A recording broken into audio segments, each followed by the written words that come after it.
E aí, pessoal, todos bem? Meu nome é André Garcia Alves Cunha, sou advogado, especialista em direito minerário e direito ambiental e atuo há muitos anos nesse segmento, que é a indústria da mineração. O objetivo aqui é de nós fomentarmos discussões que de alguma forma possam auxiliar no dia a dia de todos aqueles que nos assistem.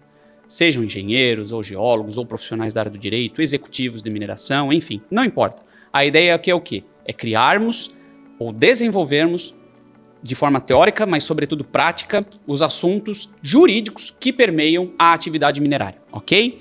E hoje nós vamos tratar de uma situação, nós dando continuidade, né, à nossa explanação relacionada ao direito, ao artigo 176 da Constituição Federal de 1988, que disciplina aspectos essenciais da atividade mineradora no Brasil. Nós vamos tratar agora, então, de assuntos que estão no final do parágrafo 1º do artigo 76, que são muito espinhosos, são dois assuntos muito espinhosos que demandam uma série de polêmicas e que, portanto, dão muito o que falar, né? Então nós vamos falar de mineração em faixas de fronteira e mineração em terras indígenas, ok?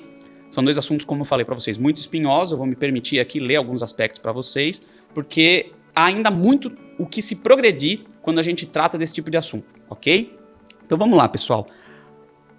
Quando a gente fala da mineração em faixa de fronteira, a primeira coisa que nós devemos nos socorrer é da própria Constituição Federal de 1988, que no seu artigo 20, que trata dos bens da União, parágrafo 1º, discorre especificamente que é assegurada, nos termos da lei, à União, aos estados, ao Distrito Federal e aos municípios, ou seja, os 4 entes federativos, a participação no resultado da exploração de petróleo ou gás natural, de recursos hídricos para fins de geração de energia elétrica. Até aqui no artigo, nós não estamos tratando desses tipos de mineração ou de aproveitamento de recursos minerais no nosso país. É a partir de agora que interessa, tá, gente? E de outros recursos minerais no respectivo território. O que seriam esses outros recursos minerais? Ouro, estanho, ferro, chumbo, argila, areia, enfim, certo?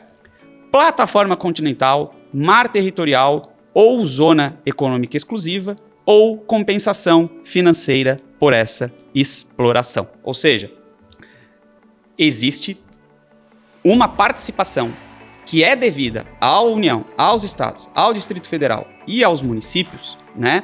Um direito à participação no resultado da exploração relacionada aos recursos minerais, ok? E o que vai nos dizer o parágrafo 2º?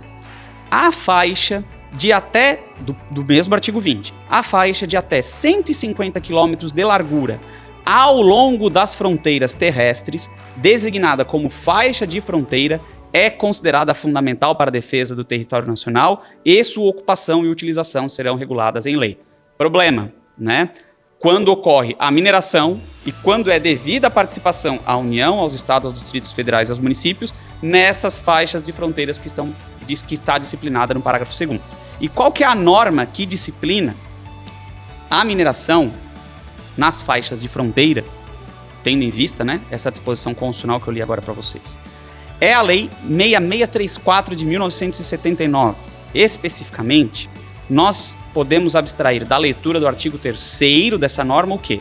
Na faixa de fronteira, as empresas que se dedicarem às indústrias ou atividades previstas nos itens 3 e 4 do artigo 2º, e quando a gente volta no artigo 2º e lemos o que está escrito nos artigos 3º e 4º, nós vamos ver a indústria mineradora como uma das previstas ali, certo?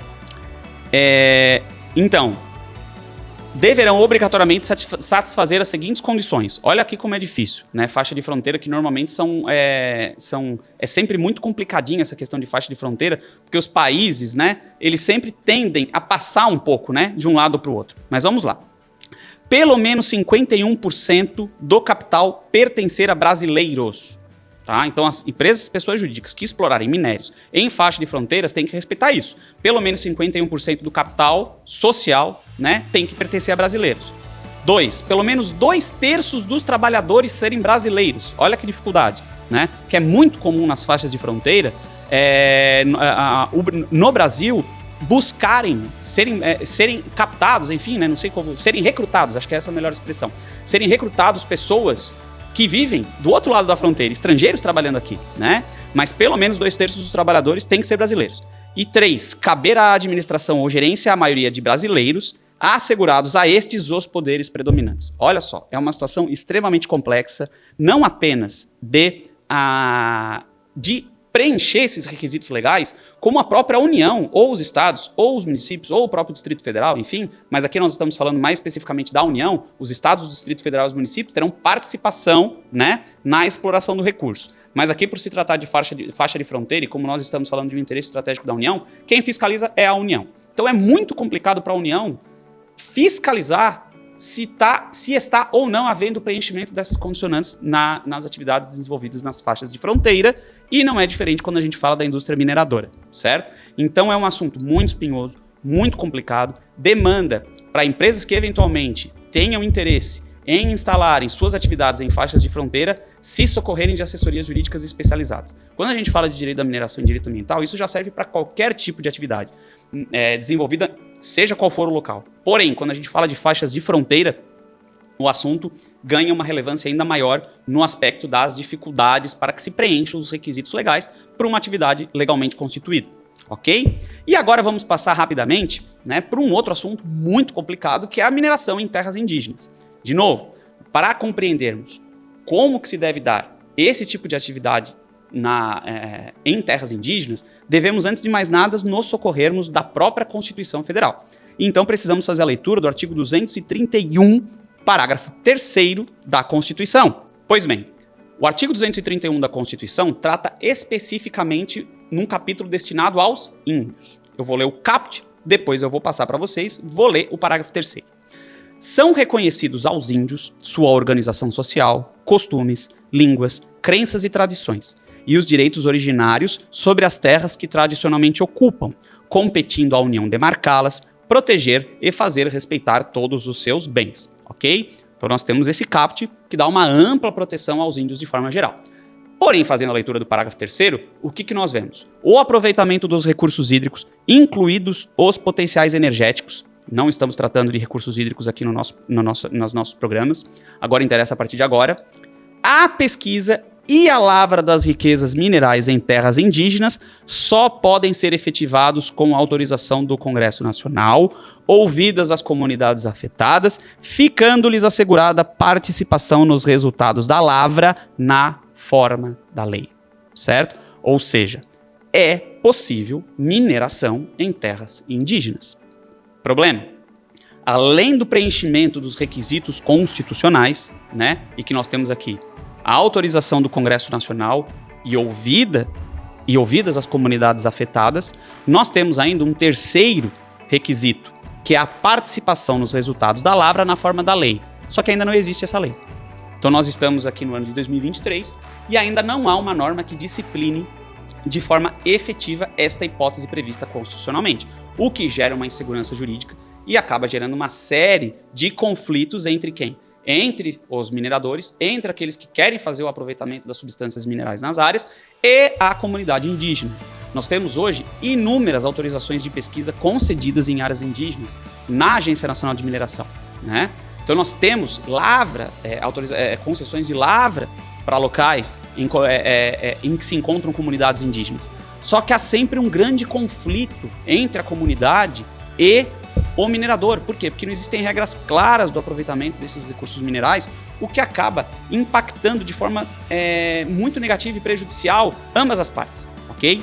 Então isso é um assunto muito delicado, isso deve ser trabalhado de forma a se respeitar a norma, a se respeitar os seres humanos que vivem nesses locais, essas comunidades tradicionais, e ao mesmo tempo tentar compatibilizar o interesse com o quê? Com o aproveitamento do recurso mineral, certo?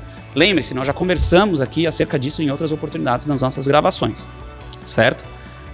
Qual que é o papel do jurista? Qual é o papel do direito minerário em tudo isso? Fornecer ou fomentar discussões para que, a partir de uma construção inteligente, possa-se buscar saídas estratégicas para a compatibilização de interesses. A mineração é uma atividade de interesse nacional? Sim. É uma atividade estratégica? Sim. Ela é essencial à vida das pessoas na Terra? Sim.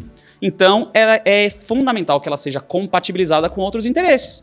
Meio ambiente ecologicamente equilibrado, neste caso as comunidades indígenas, enfim.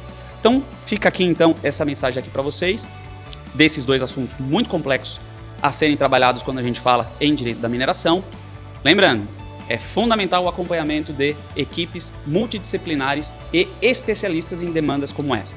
Mineração em faixas de fronteira, mineração em terras indígenas. Mineração, de forma geral, já é uma atividade absolutamente específica, diferenciada, que demanda um conhecimento em altíssimo grau para que o minerador, ou para que as comunidades, ou para que os proprietários de terras sejam bem assessorados. E em situações como essas, mais ainda, tá ok? Então agradeço novamente a atenção de vocês. Se você gostou desse conteúdo, curta, compartilhe, né?